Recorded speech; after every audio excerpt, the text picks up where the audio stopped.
Hello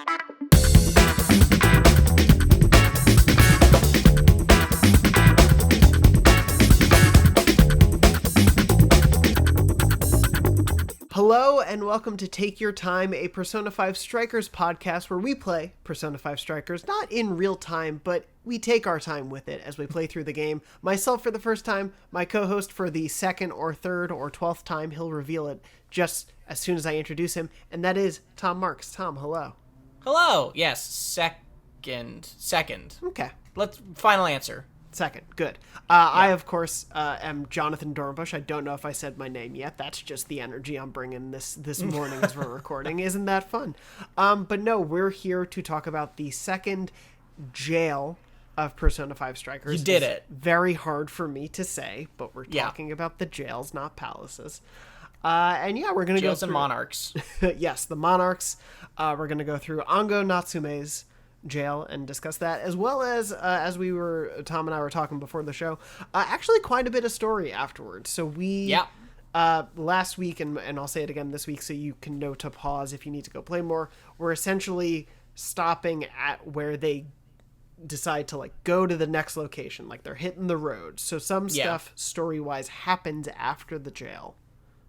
You get to the camper and there's literally a button that says go to next city, and we just didn't press that button yet. Exactly. So there will be some stuff after the jail. So if you like beat the jail and we're like, oh, there's some story, I'm going to ignore that for now.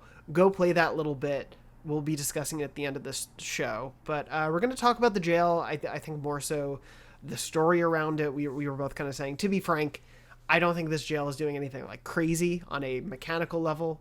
Not really. So we're going to talk about it a little bit in context, but I think we have a lot of like story stuff to talk about around it. Before we do that, though, of course, we do have comments and our quiz answer from last week's quiz. Tom, do you want to start with comments or your quiz?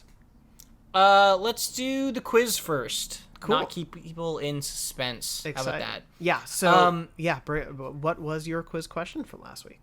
The quiz question last week was that you can talk to Ann about the board games that she is bringing on the road trip, and she mentions 3 of them, but I gave 4 legally distinct, non-suable classic board games, which were Jenga, Monopoly, Juno, and the Game of Strife. And I asked which one of those is a fake. And you said we got some people who might have gotten it. We did. Elek, Andrew, John, and Thomas all guessed Monopoly. And Monopoly is the correct answer. Congratulations to you all. I was hoping... You said last podcast that whenever you looked at, like, quiz questions, you always tried to find the one that was, like, too similar to the others. So I was hoping Jenga and Juno would throw you off. That's as fair. Both being J's. Yeah. I mean, I will, like... game of deduction, it doesn't help, of course, that I had looked at the comments to help bring things together for this week's episode. But going into it, I was between Monopoly and Jenga, honestly, just because of my name. They're the two there. But to your point, as I like to gamify the system and try to break it down, 2 J names does throw me off a little bit. The Game of Strife, I think, it works too well. It is very good. It is. I'm not that clever. That's how you know that one's real. That's exactly what I'm saying, of course, Tom. I think any good podcast is one where one host insults the other. But no, I know what you're... Like, it's one that it feels like they thought through a lot. Like, the Game of Strife, especially for what goes on in this game, feels like it fits really well. But all of them, I think, are great. I think Monopoly works very well. I'm kind of sad Monopoly isn't it, but... There's so many Monopolies. There's probably Monopoly out there. There's gotta be. Yeah. I was trying to come up with a Monopoly, like fake Monopoly name, and like the first 2 I came up with, I think, were already Monopoly games. That's so amazing. It was like What can you do? Yeah. Well, thank you to everyone who answered that question correctly and everyone who guessed. Before we get into comments, I do want to say another thing that I kept putting into the way the show worked and then have not been integrating well, and that's on me. You can blame me, not Tom. Don't blame Tom, please. Anyway, on Spotify, if you're a Spotify listener, which I know is a large portion of our listenership, occasionally you'll see a poll or a quiz pop up. Or not a quiz, it's just a general question. I can just kind of drop those on episodes. So I've just been putting those, testing it out to see if anyone replies, and some of you have. And then I have forgotten to mention them on the show as I rush to get things together beforehand. So I want to make sure we do a better job of when I shout those out. We'll try to integrate one of those at the top of the show. Really quick, usually it's just like a poll of what, team member have you been using the most so far? Like, whose moves do you like? Or, what did you think of the first palace or jail, stuff like that. I did it again. So, just want to make sure that everyone out there who's been contributing to those knows I've seen them and have just been bad about including them. So I'm going to change that from now on. Anyway. We also have some comments from the YouTube version of the show, which you can find at youtube.com/Dornology. Just to read some up, there were a lot of really great comments from this week, so thank you to everyone who was writing in. I'm going to respond to some after we record. But Dexter said, heads up about those healing items. There's a bond skill that makes healing items more effective, so investing in that makes the low healing items more valuable in the long run. Of course, last week, Tom and I were talking a lot about cheap versus expensive versus effective healing items. So, yeah. On top of that, the bond skill that opens up sales in Sophia's shop is extremely good, because I think that's the only way that you can get revival items from her shop early on. I've been using or at least the cheapest way. And then also the interesting thing, I'm pretty sure I'm correct about this. The bond skill that increases healing items just says increases recovery items, I believe. Oh. And I think it also applies to SP items. Ooh. So that one is really good, because that also, I believe that's how it works, is that it also boosts your SP items, which are even rarer and even lower supply. So that's valuable. That's good to know. I will double check that, but that would make sense with that wording. Also, Sophie said, as this kind of happened with our last season of the show, Sophie said, I just listened to your Persona 5 Royal podcast. I started playing Strikers, but stopped. I'm going to pick it back up so I can now follow along with the podcast, and welcome. We're always happy to have people jump in as we're playing along. So we hope you enjoy it, and thank you so much for commenting and listening. Elec left a whole bunch of different comments of things to talk about, but wanted to pull this part out. The scene in the ramen shop is one of my favorite P5 related scenes of all time. When the heroes are kids, I like seeing them be kids when they can, like when the Scooby Gang hang out together in Buffy, or the young kids play D&D in Stranger Things. Also, I had beef tongue taco before playing this section. Coincidence? I think not. No. No, probably not. You planned it, Elec, obviously. Come on. But no, yeah, I agree. We've talked about it a bit. I love when the game reminds you that, hey, they're teens still. Like, they're just kids hanging out, too, at the end. And there's some more of that this we'll talk about this time, too. Yes, very excited. Andrew left a whole bunch of great comments and suggestions, but also left replacement ideas for me. I haven't been doing Persona Pseudonym for those who listen along to the first season, which again, our recommendation is you should, because they're related games. But I haven't had a replacement yet and left 2 suggestions. So one, thank you for leaving those suggestions. One of them was sort of an NPC check where I quiz our knowledge of NPCs we see around the area, or one based on food, because this game does have cooking in it, and I do like those options. So don't have one for this week, but I might plan one for later. Yeah. Anyway, that wraps us up pretty much for the comment section. Thank you to everyone who wrote in a bunch of other wonderful stuff, and thank you for continuing to be such wonderful, positive fans of both this show and the game. We appreciate the support and the kindness so much. But yeah, with that said, let's move in to this week's event, August 2nd through August 7th, a full 5 days. Yeah. This is a lot. Well, full is maybe an ambitious word for some of those days, yeah, but a total of 5 days. It really starts to stretch out this game.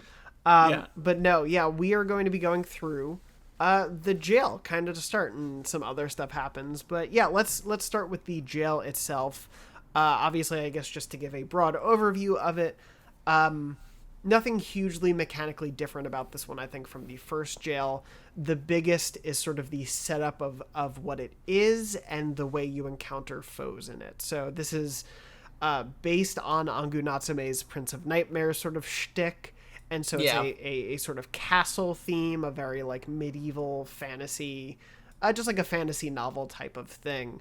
As you'll go through the game, there are essentially his lackeys, who are the Fearsome Four and the Gate of Trials that you're having to overcome. The Fearsome Four are his like sub-bosses to the main boss, essentially.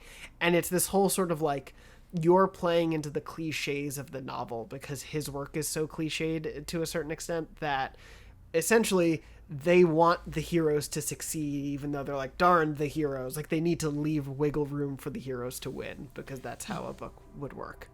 Yeah, there's that great moment where you first find the Gate of Trials after you kind of get through that first area, and you have to, go defeat the Fearsome Four and get the proof or whatever that you've completed the trials.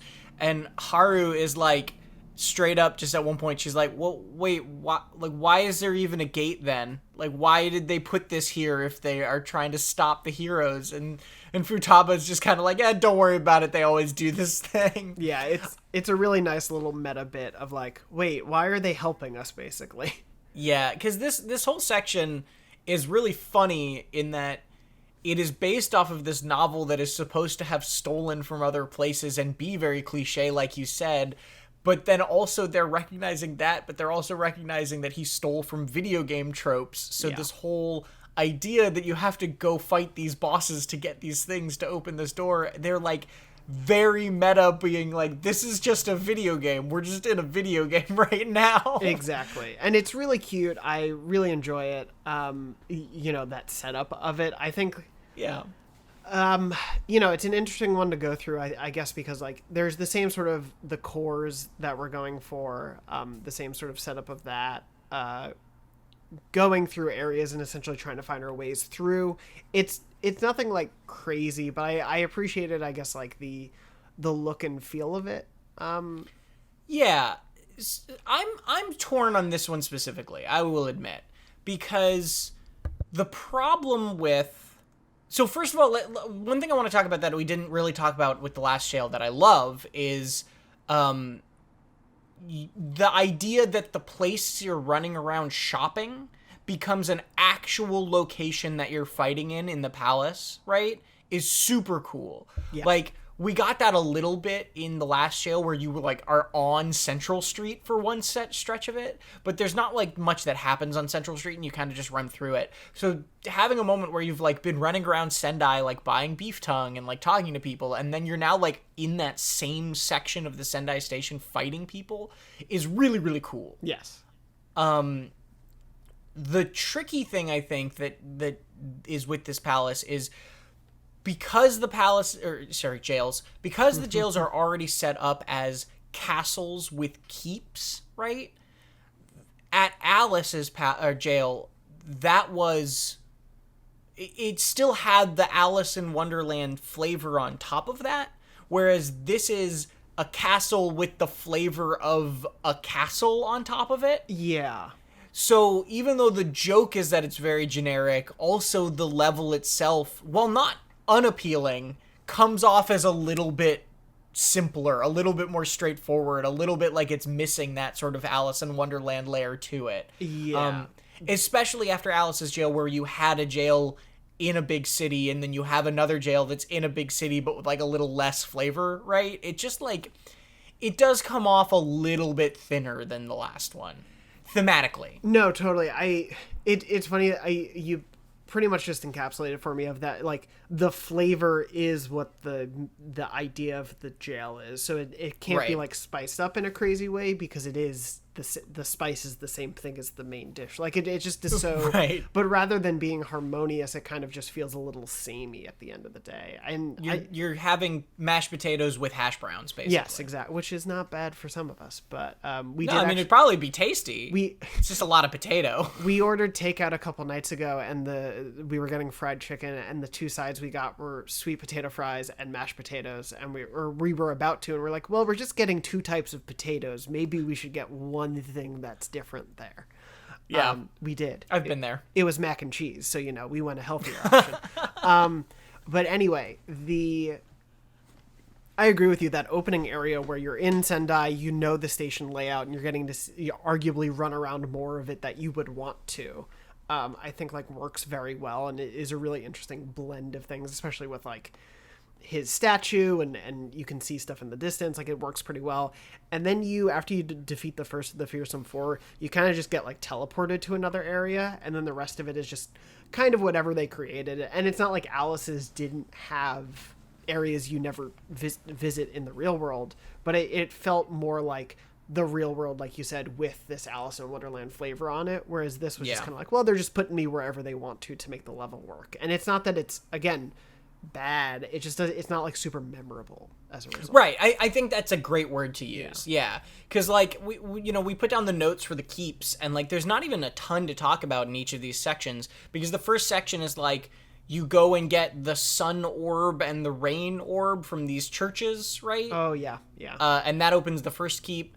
And then the second keep, you just go and get some different colored orbs to open the next sort of thing. And then the third one has those, like, invisible platforms.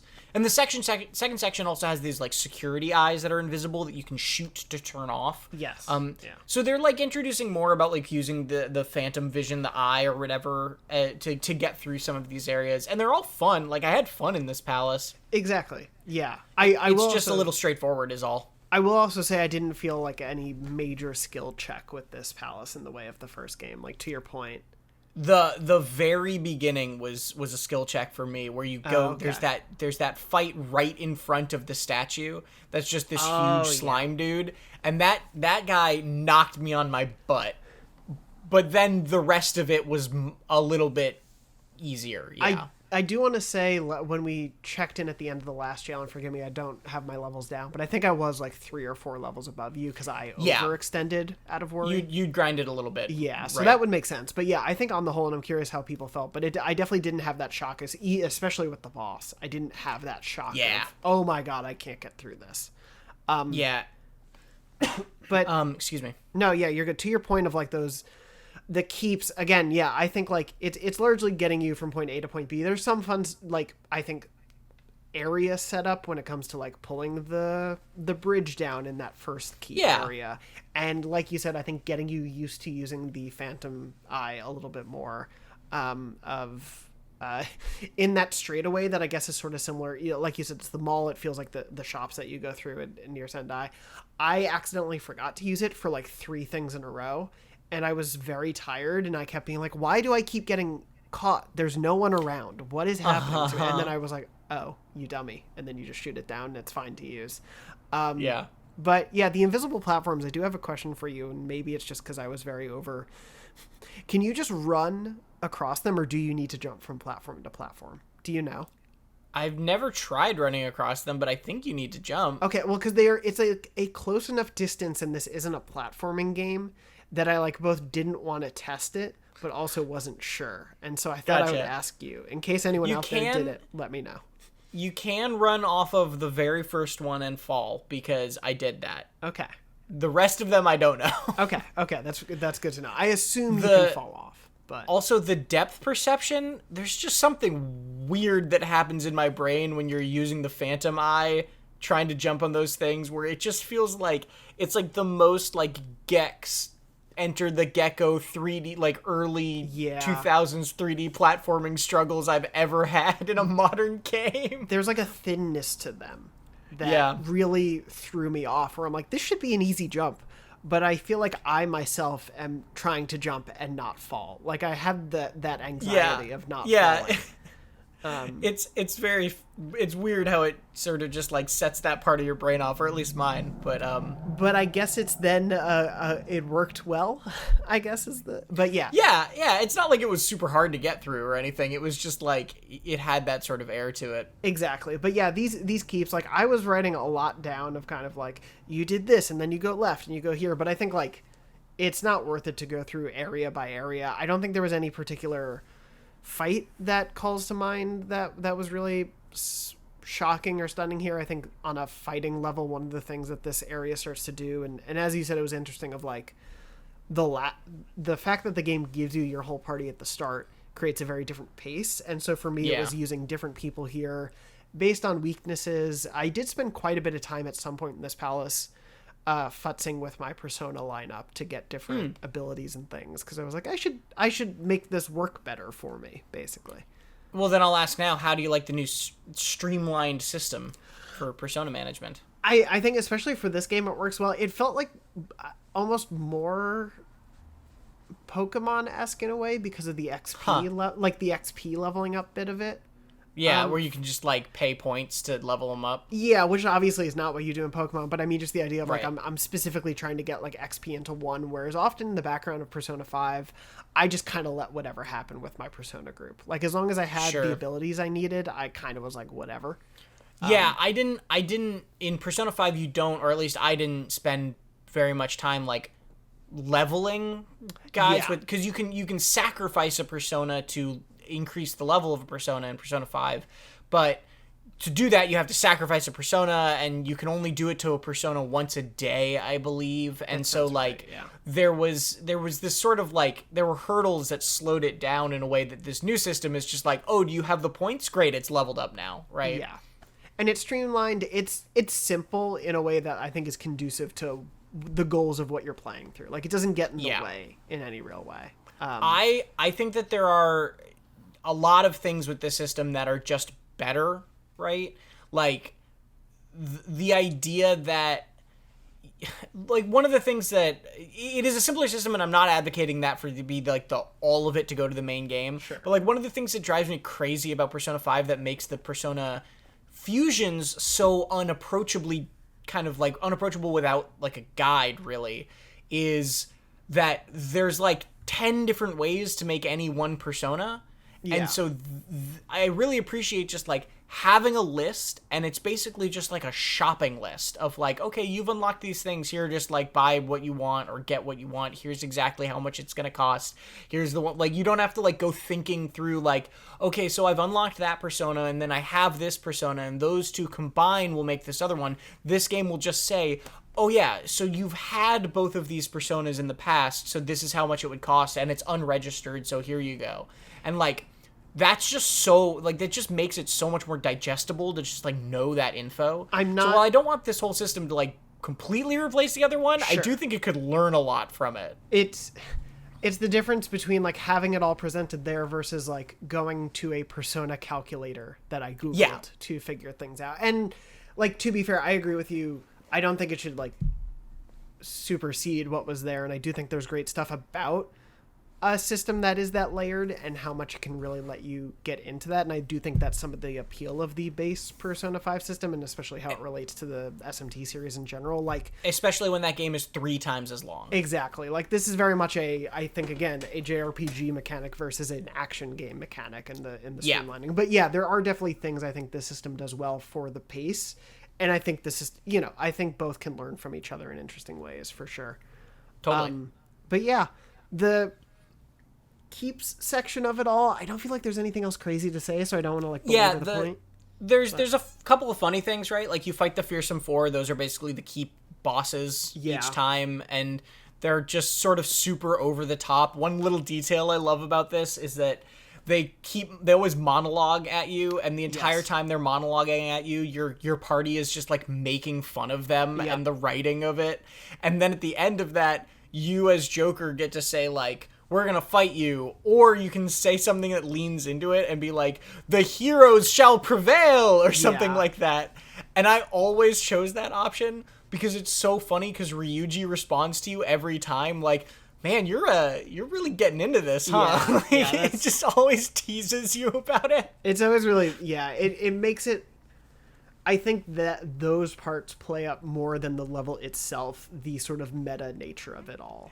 In a fun way. Like, obviously the world is playing it up, but I think the fact that they're so addressing it that way, and you're right, there's, like, a couple monologues where I think it's sort of about, like, the power levels between them, and they're like, but we defeated the easier guy already. Why are you saying that, like, no one can match you, or, like, X, Y, and Z? I forget the exact way it played out. But yeah, those little beats with the Fearsome Four, and also the funny nature of, like, the game sets it up well, but I really enjoyed this of, like, the Fearsome Four, but there's only 3 keeps, so they had to figure out a way. They specifically call that out, was really clever. But yeah, you're right. I think the writing here is doing a lot of the work to make this area feel fun in a different way, or to play up the nature of it to the best extent. And again, it's not like a bad level. Like, I didn't play through it and be like, ugh. But it wasn't like a, whoa, this changed what I thought of the way I'm playing Persona 5 Strikers. Yeah. The cores, I guess we can run through really quick, right, are, like, his book, The second core is the Sokaisha Award trophy, which comes up later. Yes. And then just like a really ornate fountain pen. Yeah. Which, all playing again into this theme, and I do like what we'll get to do with the theme at the end of this jail. Like, spoilers, but I think that stuff with Yusuke and him is handled really well. Yeah. But we'll get there in a little bit. Anyway, we get the 3 cores. We go through the 3 keeps. We're dealing with the Fearsome Four and everything. And then eventually, I'm making sure I didn't forget anything in my notes about it. We get like a quick scene with Shadow Natsume, I think, at the end of all that. Mm-hmm. And then we regroup outside. We're meeting at night. Futaba is picking up on some details of things as time has gone on. And I really like this layered bit where we essentially learn some of Alice's fans have not reverted back. So we're assuming all desires have not been returned. Which one I think is just a really cool concept of, hey, we did the thing, and just like the jail not going away, not everything worked out perfectly. Like, there's a messiness to it that I appreciate there. Sophia says that essentially, well, if we're worried about that, we can actually go visit the Shibuya jail. And she can actually do it from here. We don't have to go back there. We can visit from here. We'll come back out to this place, but we can visit it from basically anywhere. How convenient for this video game. Indeed, isn't it? And it will work. It's sort of like a backdoor function. We'd still come back here, but leaving brings us where we first entered. And then that introduced a new mechanic that I was so surprised was here. But requests. Yeah. We get requests as a new mechanic. Requests are back. That was a delightful surprise. I did not expect that to be in here. Yeah, so requests are essentially, once again, side quests, right? Yes. And the first one you get is along the lines of this conversation of like Alice and the not all the desires going back, where it just sends you back to the Shibuya jail to fight a shadow that has one of those desire gems, and then you're like, great, we did it. And that's like the first one, right? Yeah, it's just nothing, to introduce the concept. Yeah, it's nothing crazy, and especially these first few, and we can talk about them a little bit, especially as you move into August 3rd, you essentially get a list of like 5 requests just pop up instantly, and it sort of gives you a basis of the variety of them, and there will be ones that are like that desire. Like, I think one of them that sent you back to Shibuya jail essentially is like a replay of the boss battle. And you, which went much more smoothly for me this time when I did it. Yeah. The requests you get are kind of broken down into a couple different categories, right? It's like, go fight a certain amount of things and a certain amount of spaces, or in a certain place. There's the boss fighting thing where it was just like, I think the actual like description of it was like you're reliving the memory of that fight in order to like learn from it or something like that. Because it does play out a little bit of the cutscene around it too. Yeah, and then there's also like the more friendly requests, right? Like the first one you get is you go talk to An in Sendai, and An is like, hey, I'd really want sweets, like, can you get me these specific sweets? And then you gotta go find them. So yeah, there's a few different, it's not just all like one type of thing. It's a kind of varied options here. Exactly. There were those, there was like defeat a certain enemy with its weakness, was one that popped up for the jail. There was another that is like get a persona with this ability into the Velvet Room sort of thing, like have that sort of throwing back to the twins confidant lines, right? Exactly. And so it adds this nice little immediate thing for me that I was like, I need to go do all this. I can't go do the jail until I complete these. Some are repeatable as well, which I suppose is helpful for those who need to grind things out. It does really help also explain, because I was confused about those high-level shadows, and you were like, yeah, those are kind of like endgame style. And I was like, what? How is that possible? And then here we go. Now it makes sense. Now you can go back to them, like you said, it is very video game convenient. Yeah. But it works, and I think it's fine. It's a nice little addition to help give you some stuff to do, help you explore the world a little bit, like that on getting her sweets things. You go to a few different shops that you need to find stuff from, and then I think it opens up an immediate one after that where Morgana needs your assistance, getting her like an Uber suite, basically. getting her something really special, and you have to do a little bit of investigatory work going around the area and trying to find out how to get a parfait at a certain cafe, but you need a password to get the parfait. And I guess, tying into Andrew's suggestion of an NPC check, there was a dude at Sendai Station who was like, why is this dude just crying about his lost love in a corner? And it didn't do anything. And then I was like, oh, okay, because it relates to here. So having that guy was crying there for 3 days. Just standing around. Like, I know it hurts, dude, but you gotta go somewhere else. Live your life. But anyway, I like this edition.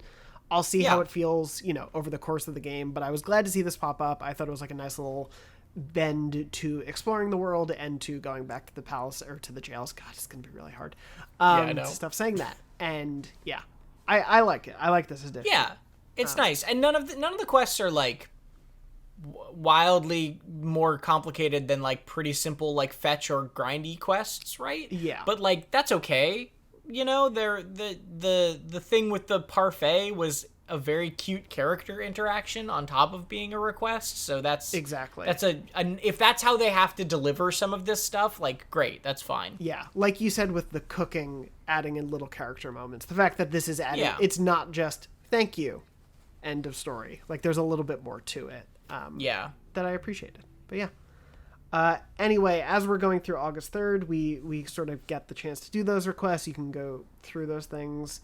And we should say, I think this comes up a little later, but like they mention that the requests that are in jails don't expire because you can do them whenever, because you can always revisit the jails. But the stuff like the parfait, they say, hey, once you leave this city, you're not going to be able to do this again. Yes. So there is a moment at the end of all of this where it literally very clearly says go to next city because you're given an opportunity to sort of finish stuff up. So if you're not like us, who, did them all immediately, they are available to do, but you have to do them some of them before a certain point. Is just good to know. Yeah, no, that's a very good shout out, especially the location-based stuff. Because I was glad I took the time to do that one, but also glad to see they give you a moment to go do that before you leave.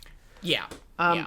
Anyway, the rest of August 3rd is pretty much us going back into the castle, opening up the gate to be able to like go through things. We find that the bird cage, of course, is locked. And we need to find a trauma memory. Dude, this castle fight does make me kind of sad, I will say. Because, like, you start crawling through a dungeon kind of underground area, and then you're fighting your way up this really ornate castle that's, like, super elaborate, and, like, everything in that stretch is like visually cooler than anything that came before it in the jail. Yeah, that's very true. It's like so gold and gaudy, and it's just like a really neat, fun. There's that fast music playing for that section, kind of similar to the Alice section, and like I would have just loved to see more of that sort of vibe. It does feel like mini palace-esque in a way the larger jail didn't for me, of like going through certain areas, getting to a treasure chest or something that you can see in the distance, but you need to find your way around it. Just doing all these little things. It's a really interesting, little slice that you get. Yeah. That there was a fight at the end of that too. The horse, the last fight before you get up there, that also kicked my butt a little bit. Oh, yeah. I remember which one you're talking about. Yeah, I do think I had to revive her once or twice in that. Yeah. And this is, okay, so that's something we didn't talk about yet. Yes. Alice's fight is so impossibly hard at the very beginning because you literally only have, like, one revival item. Yeah. By this point in the game, Sophia and Morgana should have both gotten Recarm. So suddenly you have... like, as long as you have SP, you have infinite revives. Yeah. And that is such a huge difference, right? In terms of making these fights feel like snowballing out of control on you or not, I guess. No, totally. Yeah, there's little things like that and stuff that you can unlock in the bond skill area of just like making sure you're switching up enough properly. You really do need to use, I think, all facets of the system in order to get your showtime levels up, to, as you said, like, use abilities when they pop up from someone else without using SP, to, like, ping-ponging around, to not forgetting to use your gun at certain points. Like, it really does benefit you to use everything, every battle, as much as you can. And, of course, the added benefit of just being able to pop in and out when you need to if you're out of SP. Right. Anyway, we realize we need to go... Oh, actually, really quick. Oh, yeah, go ahead. Am I forgetting? We did forget to talk about one sort of unique thing in the jail, which is the beginning of it. When you get teleported, it does introduce this thing where you can't leave for a little bit. Yes, yeah, you're correct. And it says this might come up later in the future, but it doesn't actually come up at all within this jail again. Yeah. But there is a section of this jail where it's like, it does turn up the sort of heat a little bit for sure. On you, where you can't just leave and come back after every fight if you want to. Yeah, which you're totally right. I guess it didn't bother me at the time because I felt, I think, a little bit powerful at that moment early in the jail, so I almost didn't recognize it, but you're totally right to call that out. That is, It's not very stressful this time, but it is like a concept that they introduce about like, oh, we're not always going to let you just come and go as you please. That makes sense. Yeah, that's something good to look out for. I will take note of. Thank you, Tom. Anyway, going through all that stuff, we go through the castle fights. The bird cage, of course, is locked. We need to get his memory. And so we have to, the memory, like, things that we hear is essentially of his, like, editors and his confidants talking down about him. And we notice it's in some sort of cafe because of an order going on and whatnot. Is the little hint there, which I appreciate that they're like, oh, it's hard to figure out where this might be. We should listen longer. And then someone's like, order up. It's time for the food here at the cafe. Like, it's very cliche in that way, but it works and it helps. I also love that they force Ryuji to touch it, touch the wall. And he's just like, why me? They're like, well, you did it last time. And so, you're used to it. Yeah. No, that's a very good moment. And so anyway, we go to the cafe. And fight the warden, which I guess for me, I was a little disappointed that the warden was essentially just the warden again. Right. I was expecting it to be a little different each time. It's got different weapons and sort of different attack behaviors, right? Because this one is like super fast. Yes. It'll dodge your attacks sometimes. Yeah, but I didn't feel different trouble with it. Yeah, no, it's not super hard. It's just like an insanely large health bar again. And it did, so this is the thing that I was trying to keep track of from last time that I think is true, is at least two of its weaknesses, once again, were the same weaknesses as the eventual boss. Gotcha. And then those were also the same weaknesses as the ice crystals and light swords that were around the map. So I think that keep an eye out. Basically, this is what I'm saying, is just like keep an eye out for that sort of stuff when you're going into the boss, because on my first playthrough, I had a couple times where I just like had the wrong party members equipped and couldn't hit the weakness that I wanted to well, and so it was just like I literally let the boss just kill me so that I could go back and switch party members, right? Yeah. So with things like this, with the warden weaknesses and the triggerable things on the ground in the jails, like, usually that stuff is hinting towards what you should be using on the boss eventually. Makes sense. Yeah, it's good layering, I think, on mechanical level. It was just something where I kind of came into this fight and was like, oh, I kind of wanted something a little bit visually different, I guess. But yeah, to your point, it's like the trauma cell, as Futaba calls it, is like it's the exact same environment, right? Yeah. You get the sense that that's what it's going to be, is kind of what this felt like to me. But to your point, there were definitely different attacks, and it caused me to have to act a little bit differently. But I didn't feel punished by this one really too much. Anyway, we of course unlock it. We get what we need to. We're able to go in next time. And then we have to go plan the calling card meeting. And here, you do have in the notes, so thank you for reminding me here. But here we start to get the sort of like beginnings of Yusuke empathizing with Natsume. And that'll get layered in there, especially toward the end. Yeah, Yusuke basically says that he recognizes that he, like, in this flashback moment of him talking to the editors, and the editors basically saying they're just using him to make money because he's got the Natsume name or whatever, right? And in the flashback, Ango is, like, very distraught by this because he really did try very hard. And so Yusuke, like, has this moment of empathy where he's like, he really actually tried and no one was there for him to kind of like keep him off of this terrible path. Exactly. And so he like understands how it could have come to this, basically. Totally. Yeah. And so we're planning things out. We have the calling card planning meeting, and of course Zenkichi is in town. Yeah. How convenient. His introduction here is really like goofy too, right? Because they like hear a kid crying, and Makoto and you are like, let's go help this kid, and then you look over and Zenkichi is just there helping him, but being a total weirdo about it. Yeah. I'm very sort of confused, but amusingly so, by the way his character is being handled so far. Yeah. But I'm liking it. I like sort of the convenience of him always being there, and like what it makes me think might be happening versus what we know his motives are versus just like how he's interacting with them.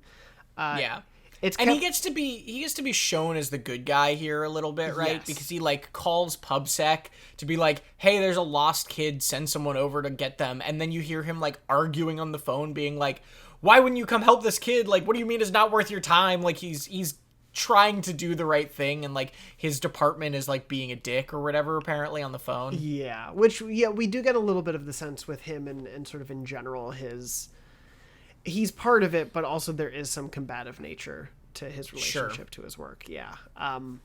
I really liked this moment and how it continues to layer him in, especially with his relationship to the group.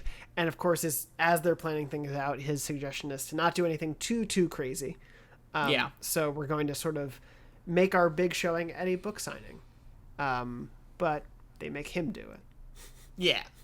Which is great. Well, he's like, no breaking the law. You can't break and enter into this bookstore to like put up cards in the middle of the night. Yeah. And they're like, okay, you will. You'll have to then, Gramps.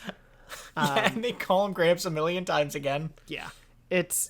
Again, I think the relationship that they're building here works really well, and I'm enjoying that sort of lightly antagonistic but helpful relationship they have going on. But anyway, they set everything up. They plan for the calling card, and in fact, they do it. And on August 4th, we go back to sort of the bookstore that we had seen previously, where we heard him speaking, and when I think first heard about the hospital girl story and everything. But anyway, we're back there, and there are calling cards plastered all over the place. Mm-hmm. It's everywhere. Obviously, that upsets him and his editor both at the store. Very frustrated by this and the showing of everything, and it ratchets it up.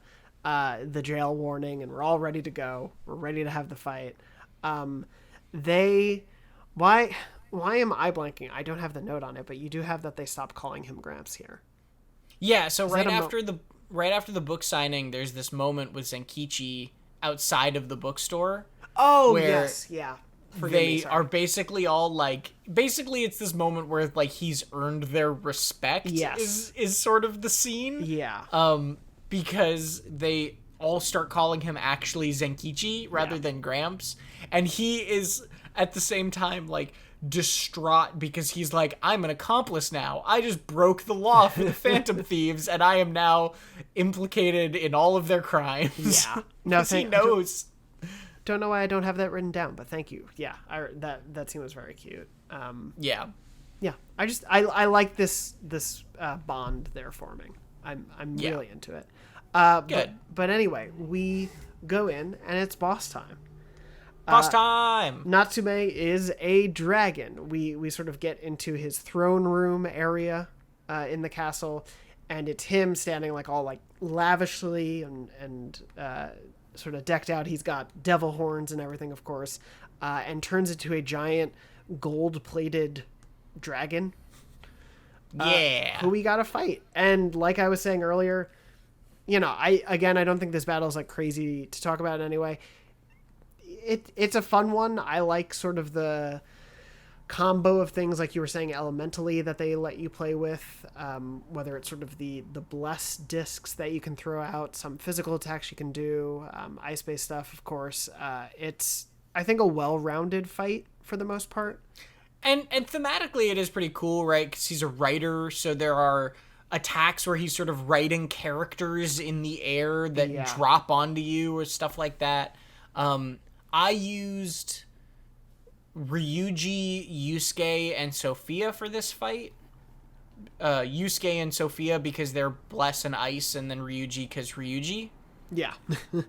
I had Yusuke and Sophia. I had someone else because I just went into the fight and forgot to switch them out. I'm blanking. I think it might have been Haru, who I just had in my party because she was lower leveled.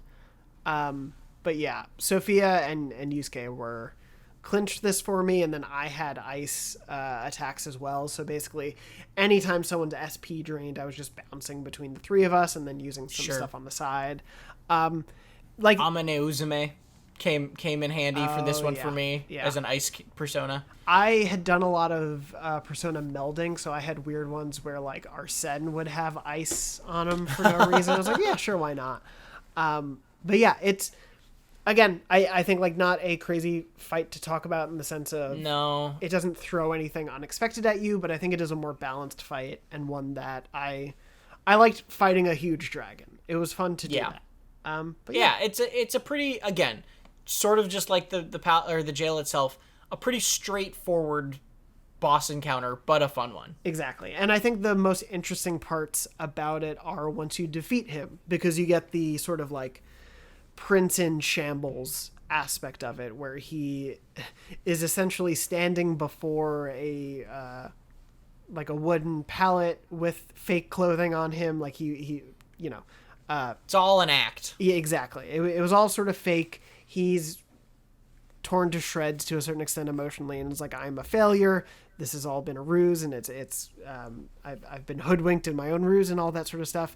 And what I really love about the scene, and talking about what we were leaning into over the last few weeks of, mirroring the first game, this is still a very Yusuke heavy jail at the end of it. Yeah. And he gets to really set Shadow Natsume here straight of like the meaning of art, the pursuit of art and how hard it is. What he did was wrong, but how like he shouldn't give up on that, and this nice rumination on the pursuits of art that I think Yusuke, when we first met him, would not have been able to give this speech and to set Natsume straight in the way that he can now.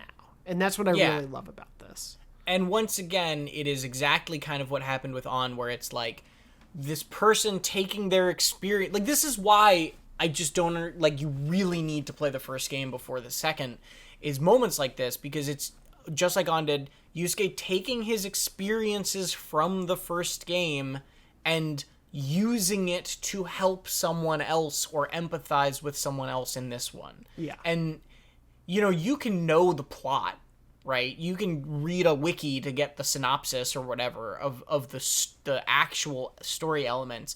But the character growth of this is so cool that they brought this back. Like, that's the element of Strikers that they did not need to bring back, and I think sets it apart for having done so. Yeah, here we have Yusuke dealing with a plagiarist scam artist, basically. But in a different layered way, where Madarame was obviously the one doing all of that, the plagiarizing, but he also was an abusive mentor and was using other people in this way. And here you get a little bit of the, like, as we saw from that memory of Natsume being the scam artist, but also wanting to originally at his heart still have some sort of artistic goal. Like, he wanted to prove he was more than just his grandfather's grandson. And he wanted to do something to his name, but he knew he was so shackled to that name. And to have all these people around him essentially as vultures using him to make money, he let himself play into that, and it distorted his heart and grew from there. And I think seeing that understanding from Yusuke and being willing to give him a second chance to, like, atone and to say, like, you can recover from this. You need to write. Like, this is getting into the next scene, but, like, essentially you need to follow through on this. That we see follow through from the Shadow version to the real life version, which we can get to in a second, is really, really great. But anyway. Yeah. And also, just to, 2 points making a line trend continuing, did you notice that Alice was weak to fire, which is On's ability, and then Ango was weak to Yusuke, which is or to ice, which is Yusuke's ability?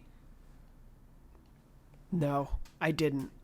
Yeah. Okay. Then also, like, there's a lot of people who are weak to fire in Alice's palace or jail, and there's a lot of people who are weak to ice in Ango's jail, and it is the game melding mechanics with story, kind of like making it so that you're encouraged to use certain people on, like, the bosses that are relevant to them, which I think is really subtle and clever. That is really good to know, and I'll make sure that Makoto is my party for next time. I can't wait for the next jail to have just awesome music and a very pedestrian layout to it then. But no, that's good. Yeah, I did not realize the elemental part. Oh, man. I feel so dumb. Yeah. But that's really cool. That's really cool. I like that a lot. Yeah.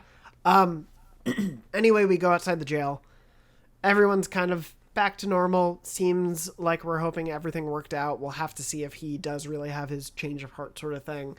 Obviously, we now know desires aren't completely going back, but things seem to be better. And then at the end, we have another sort of emotional lesson with Sophia, where she learns more about the human nature of being sad. Well, she says she has a restless feeling that she can't describe, right? Yes. And it's her being sad for another person, and she'd never felt that way before. Yeah. And wanting to understand why Yusuke acted the way he did, and how, like, his sadness manifested as anger to a certain degree, but how it was being used and wielded for good. And again, I like that essentially the answers Joker can give are kind of inconclusive. Because to say anyone knows exactly how all human emotions work for every human being, it's just not how it is. Yeah. So yeah, really, really, again, a sweet scene with the two of them. And then we move to August 5th, where we find out if things worked. Natsume has a press conference and confesses that everything is his fault, right? Basically. But not everything is going as hoped for, because his editors kind of show up at some point during that. Yeah. And essentially, there's almost like a little bit of a twist here. He talks about, like, the competition being fixed, and he was going to give back his award and refund people. I really loved this, that he was saying originally at the press conference, he's going to give his award back, recall all copies of the book, and refund money to everyone. Yeah. Oh, just a really, that's a, wow, that, oh man, that is a reaction. That is a reaction to have. And I'm sure it would go off smoothly in the book publishing world that... He would get sued by so many entities. Yep. Oh boy. But yeah, he reveals he stole all that work. The hospital girl story was a lie. But yeah, people start to, like, you can hear essentially the speculation from the journalists of, like, oh, maybe it wasn't him. Maybe it was the editors. Like, he's almost being let off the hook here. Yeah. The blame is not fully being deflected, but it's definitely like he's not the only one at fault. Yes. Yeah. And it's like, maybe that is true, but at the end of the day, we know he's at the center of it. And let this snowball. And so Yusuke and Joker appear, and it's like, hey, it's those two guys from the book signing and from the restaurant and all that sort of stuff.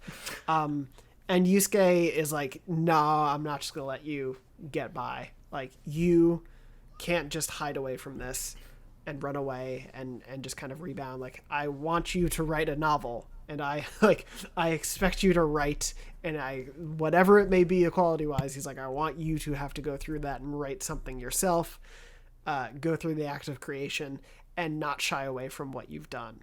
And it seems like he will. It's kind of where we get to. Yeah, he seems to at least he's grateful that Yusuke is sort of supporting him in a certain way of, like, wanting him to fully live up to that. Yeah. And also just the fact that Yusuke and Joker just storm this press conference is hysterical and wonderful. Security in events in the Persona universe don't exist. People just like, whether it's a TV station or press conferences, people just kind of can go wherever. I appreciate it. Anyway, they go through all that. We meet back outside. Yusuke, or Zenkichi says he's going to go question Natsume, and before we leave, though, fully, Yusuke kind of, like, wants to take a moment to reflect and say, you know, was he really evil? And questions if he was really like Madarame, whether he's just sympathizing with an artist or if there's more to it. Yeah. Yeah, and this is a really important conversation, I think. And I think it's one we should touch on because they're trying to compare them to the palace rulers. And I think that they touch on a really important distinction, which is like the palace rulers, with the exception of Futaba, right, were like horrible people. And this is what we talked about a couple weeks ago on the show too, a couple episodes ago, because it's not that this person has not done bad things, right? But Yusuke brings up this question of like, is he actually evil? Or is he just was he pushed down this path and then sort of just went with it? And, how does that compare to the palace rulers with the jail monarchs versus the palace rulers? Because Alice similarly wasn't like evil necessarily. She was just doing bad things. Like she was doing terrible things that should not be forgiven or whatever, but at the same time, like, it ties very much into the conversation we had already about like Kamoshida versus Alice, and then this guy versus Madarame. Like it's a weird thing because it is, at the end of the day, the jail monarchs are doing things in the real world that do affect their jail. Like they are giving people their Emma keyword and causing them to kind of be part of this whole system. But that's a far cry from, like, it's really hard because it obviously all of it is bad, but it's a far cry from the abuse and outright awful nature of Madarame and Kamoshida, where they were in the real world really, really destroying people's lives, to the extent that obviously we saw things, what happened to proteges or students and things of that nature. Whereas here it seems like the implication is just that like what they're doing is causing people to kind of mess up their own lives in a certain way. Like it's hard to like thread the needle. I'm trying to well, it's messy, right? Yes, because like the things that they're doing are not necessarily as bad as what the palace rulers did, but then also they're doing them with more sort of knowledge of something they're doing being bad. Exactly, yeah. So it's a super messy situation, but I think that Yusuke does touch on this point of like, well, the editors did terrible things too, and like weren't a jail ruler, right? Or like weren't a jail monarch or a palace ruler, and they were doing similarly messed up stuff with Ango. So like kind of questioning the nature of this in a way that like how it relates to the rulers. Yeah, rulers. I don't think he's trying to like let Natsume off the hook or anything. No. It's just very much a like the degrees to which people are behaving, the evil that you see beyond just the monarch. I think, it's questioning sort of the differences there, as you're saying, which is really like a really interesting conversation to have. I don't know how deep the game will get into it, obviously, but it's a really layered idea to bring up, because at the end of the day, we are dealing with basically a spectrum of bad. Right. And it's like, where do these people fall on it? And it's good that we're trying to save people from all of this, but also like, what are the implications of people's lives and the way they're behaving? And it's, it really brings a lot of questions there into it. But anyway, we regroup after that heavy conversation. Zenkichi's back, and things are going to get a little lighter from here from that conversation. But we all sort of come to the conclusion that it's obvious that these crimes have all basically started since Emma was released. Yeah. Just further solidifying. So they say that basically the situation is the same as Emma, where, or was the same as Alice, right? Where Ango Natsume's version of Emma was not modified, but somebody was monitoring his phone activity in some way. He similarly, just like Alice, didn't know anything about why this was working the way it was, just that if he gave his keyword out, they would buy his book. And then Zenkichi ties them together by saying, well, all of these sort of change of heart things happened about 3 months ago, and that's exactly when Emma was released, so maybe there's something happening at Medice or something. Like, they start to look that direction, basically. Yeah, they question the company. They're like, we're going to keep looking into it, but we should hang out and have fun, because tomorrow is the Tanabata festival, and it's time to celebrate. Yeah, Zenkichi basically is just like, don't burn yourselves out. We got until the 8th to get to Sapporo, so, like, hang out for a bit.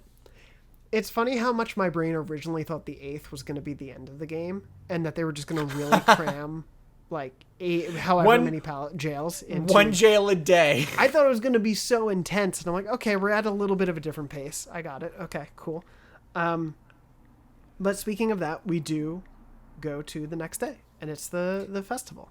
Yeah, and this is another great example of the pace of this game just being like so different, right? Is that you're like, yeah, let's hang out at the Tanabata Festival tomorrow. And then it goes to the calendar screen, and then the next thing is nighttime at the Tanabata Festival, and you're there, and let's go and have fun. Exactly. It's not like, the festival's coming up in a week. Make sure you've done what you've wanted to with people beforehand. Yeah. We just go right into it. It's, a very cute sort of scene with everyone dressed up for the festival, wanting to go to all the different booths that are there, just having like a fun, good natured time that we've seen, I think, from a lot. Again, this is the thing that like shows you them as friends and shows a different side of them than when they're in the mix of having to deal with everything.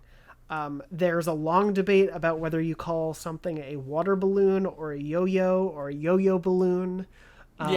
None of which makes sense to me because I'm like, I don't even know what that is. Yep. And so there's a whole lot of that happening, and I realize we both could have just probably Googled it beforehand, but Well, I think it is literally like a balloon of water on a string that you like can bounce, right? Yes, yeah, because that's a thing, right? Yeah. It's just that like the debate over the exact name is a very Japanese sort of like something you can't really translate. Exactly. But yeah, they have which is fine. Yeah, it's a very culturally specific thing. That's totally fine. Yeah. You'll have to check out the festival when you're near Sendai in the lovely country of Japan. Paid for by the tourism board. Actually, what? I wonder if I missed it. There is I grew up like a block and a half, like pretty close to like a Buddhist temple, and every year they would do an Oban festival, and we would go and.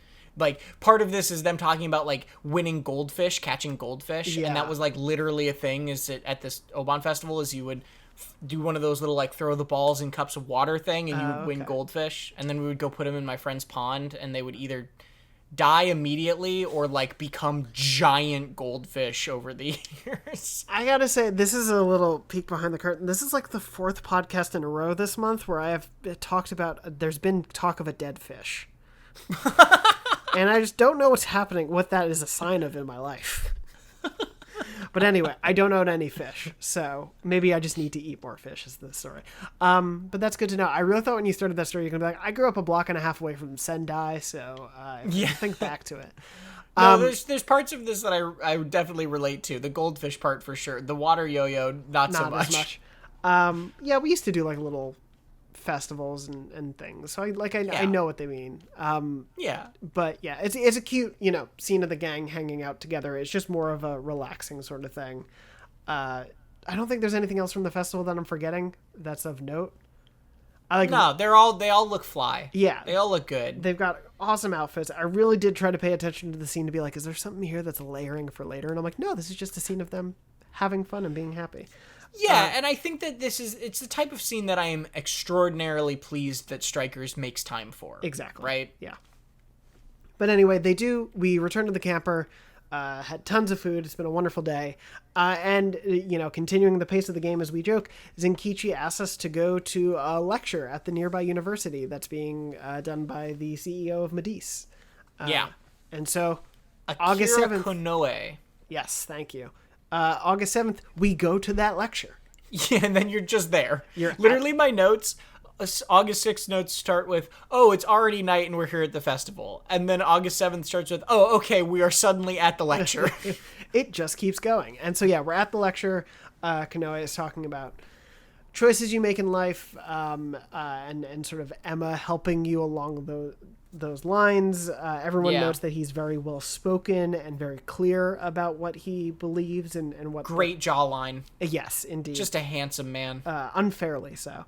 So we're listening to him talk. We're debating about whether there might be some sort of mastermind behind it all is kind of what we're coming away from with this interconnectedness of Emma. And of course, we're the Phantom Thieves, so we're talking about things way too loudly. And our wonderful friend from the Beef Tongue restaurant, Ichinose, shows up. Yeah, I didn't have to wait 30 hours for this to pay off. Ichinose shows up and is like, hey, I heard you all talking again, so you're the Phantom Thieves? Cool. She just hears everything they said. Entire. And I love her reasoning too, is because she heard Morgana meowing and she's like, I think her line is like, I'm very good at hearing a cat. Yes. Like if she hears a cat, she just like goes to the cat. Yes, which I love. There's one other thing from the scene I did forget to. I brought it up. I don't know if it's anything. I think it's me reading too much in the game, but I've got to say, this scene includes the like second or third time in this game that An has complimented Ryuji.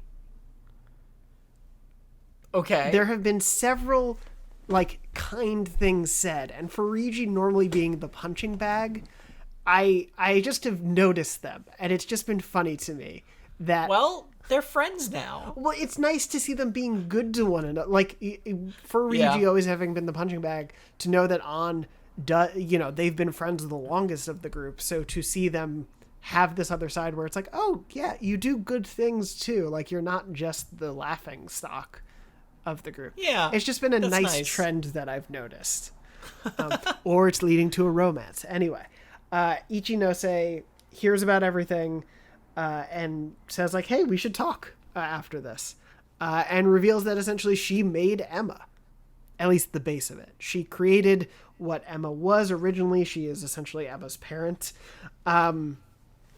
We tell her everything also here, but she essentially explains she sold it to Medice and now they run it. Obviously, she doesn't know what happened to the code after she sold it off to them, and they could have done whatever they wanted. And she suspects more has gone on from what she created, but she knows the base of it. And so we kind of tell her everything. We discuss about whether or not we should let her into the metaverse just to show her everything off. And kind of explain it all, but we tell her the whole story since she already believes we're the Phantom Thieves, and she thinks it's awesome.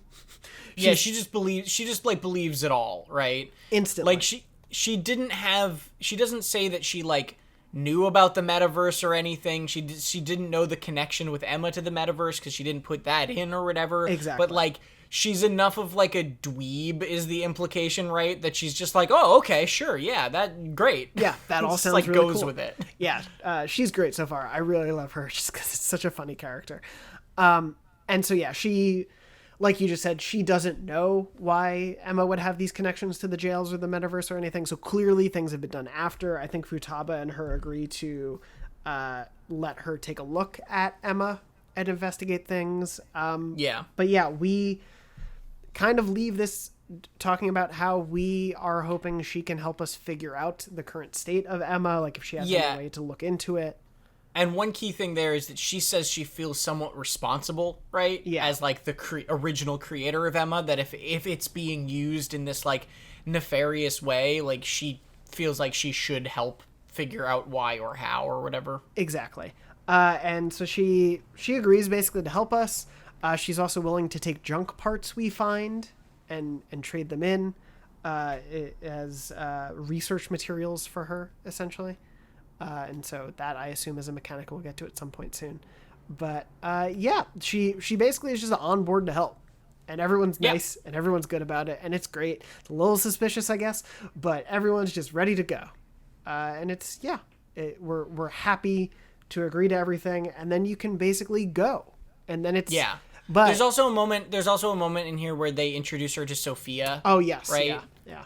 And she kind of like is a little bit weird about it, but then it just like is not a problem. She's just like never met an AI like that or whatever, and like they move on. Yeah. It just kind of goes from there.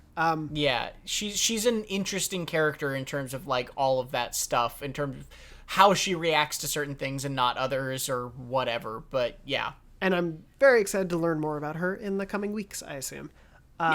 But before you leave, because you then, of course, as we were saying, you do get the option to leave. Don't immediately leave Sendai and go talk to people, because there's a very cute interaction with Futaba and Yusuke that you'll miss. Yeah. It's the best. It's adorable. This is one of my favorite ones where you go and you do the Yusuke cutout thing. Yes, yeah. I guess slight spoilers, but if you haven't done it yet, or if you can go back to a save for it, skip ahead. Well, I just want to talk about it. It's great. Pause now and go just do that scene and come back if you want. Because there's a dialogue option. You have Yusuke do the, like, he stands in front of Masamune or whatever, and then, or not Masamune. Was that his name? Masamune. Maybe. Anyway, it's one of those. He stands in front of that one, and you go and, like, stand in front of his wife's one or whatever, or stand behind his wife's one, and you can say, he's like, does this seem like we're being taken advantage of? And there's a dialogue option where one of the things you can say is, we're an item now. Yep. And if you say we're an item now, he's just like, all right then. Yep. Like, he's just like, cool, I guess okay. All right, I guess we're an item now. And then he just moves on. So there is romance in Persona 5 Strikers. I knew it. I was waiting for it. No, it's a really cute scene. If you didn't see it, definitely go back or look for it on YouTube. I'm sure someone's put it up, but it's a really cute moment. And again, further emphasizes, like, it is worth it to go talk to everyone at every new sort of, like, story beat that you can before you move on. Especially because the other thing you get in this moment is even more exciting for me personally, which is one of the other people you talk to, I think it's Makoto or On, gives you a decoration. Oh, yes. And it's a car decoration, and spoilers, but you get car decorations and they decorate your car like they do your shelf in your bedroom. I don't think I even recognized that at first, that's what that was happening. That's really cool. Yeah, okay. Check it out. You should be able to see the little charm hanging in the car now. Awesome. Well, we're going. We're off to a new adventure. We have a new helper, maybe, or saboteur. Yeah, so the Ichinose thing, I will say, is a little funny because they talk about junk items and giving her your junk items, and you get this bond skill that immediately, like, lets you increase the junk items you find. Yeah. But, like, we haven't had junk items yet, and they literally say in it, they're like, well, Ichinose is going to do her thing, so just don't worry about that yet. And basically what that's code for is, like, when you get to the next city, the thing with junk items unlocks. That's what it's like kind of how that works. Yeah, So if you're wondering, like, why that didn't turn into anything, you didn't miss it. It's just, it's like gonna come up very shortly. It's the nature of us pausing the game the way we do for this show.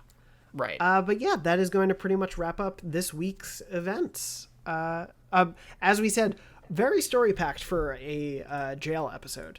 But yeah, a lot to dig into, and it was a lot of fun setup, I think, for what's to come. Not knowing what's to come, of course. Yeah. Anyway, Tom, before we go, do you have a pop quiz question for us? I do. So, I was worried I wasn't going to be able to find pop quizzes for this because we're moving quicker, right? Sure. There's so much material everywhere nonstop. Like, it's kind of hilarious. So, the pop quiz I have for you today is maybe an easy one, even if you didn't know, like, even if you didn't hear this dialogue, but I think it'll be a fun one. Okay. When you're in the jail, they're walking around at some point. There's, that just sort of like extra dialogue options, or like that you can just listen to people talking. That's very fun. One of the ones that I let play out has a conversation about how this is basically an RPG, which is very meta. Mm-hmm. And they're like, if this was actually an RPG, what would everyone's classes be? Like, what would the party members' classes be within the RPG? Okay. So, the question is, here are the 5 classes that are listed. Who is each class? Okay? Okay. The 5 classes that are listed in this conversation, all specified with a specific person. Sure. Or by a specific person. Hero, martial artist, mage, jester, and company manager. Those classic RPG classes. Interesting, yes. Who could be a company manager among this group? So once again, hero, martial artist, mage, jester, company manager. Which party member is which class, according to the gang? Okay. That's going to be a fun one. Well, you can leave your answers for that question or just random guesses. Or just random guesses. Appreciate guesses. those too. Please, even if you don't have what you think is the right answer, please just leave your answer. You can leave those answers at youtube.com/Dornology on the YouTube version of the show. You can write into dornology@gmail.com, or you can write to us on Twitter. I'm at JM Dornbush and Tom is at Tom R. Marks. And of course, if you have other comments or questions, you can do the same at all of those locations. And if you're on the Spotify version, perhaps there will be a poll or community question that I will read next week. But with that said, wherever you're enjoying the show, first of all, thank you for tuning in. As always, we greatly appreciate it. Don't forget to leave the stars or the thumbs or the subscribe buttons or whatever else it tells you to do that helps get the show out there to more Persona fans. Because we're just now 2 months away. We're less than 2 months from Persona 5 being out on other platforms. So hopefully more people will find this one wonderful show. Tom, I need call help. it there. Just call it there. All right, that's the end of the show. Goodbye, everyone. No, thank you so much for tuning in.